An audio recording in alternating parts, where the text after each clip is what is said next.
سلام. امروز میخوام کلاهبرداری یکی از شرکت‌های بزرگ داروسازی ایران به نام داروسازی ایران هورمون رو براتون دستش رو کنم که توی داروهای هورمونی خیلی فعالیت دارن که بیماری‌های خاص، زنان، رشد اینا رو تولید میکنن و ببینید مردم بدبخت ایرانی واقعا باید چی رو استفاده کنن. واسه همین خیلی مریضامون خوب نمیشن. این یه آمپول ساده است، آمپول 1 ماهه برای بارداریه، برای خانوم هایی که میخوان جلوگیری انجام بدن.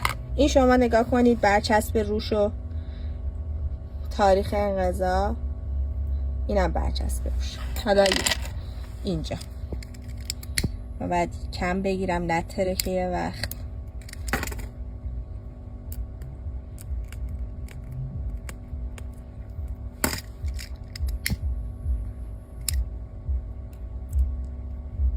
این یه برچسب زدن روی آمپول. خب بعدم باز شد. زیرش هم دوباره مشخصات آمپول رو روی خود شیشه زده که دارو چیه، برای چه شرکتیه، چجوری تزریق میشه، تا انتها میکنی. شما نگاه کنید تاریخ انقضاشو چنده؟ 12/2024 این دارو اکسپایر شده. تقریبا میشه گفت 10 ماه پیش. ما الان 10/25.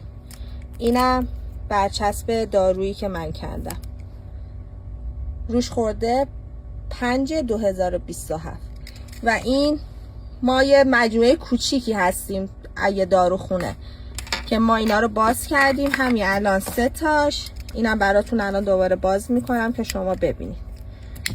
و خیلی از این داروهای هورمونی بیماران سرطانی دارن استفاده میکنن. جون مردم اصلا براشون اهمیت نداره و واقعا جای تأسف داره که من نمیدونم بازرسا، غذا دارو اینا چرا به این چیزا رسیدگی نمیکنن. بفرمایید. اینم باز همون تاریخ 12/2024. توجه کنید روی خود برچسب خورده 5/2027. حالا خودتون قضاوت کنید.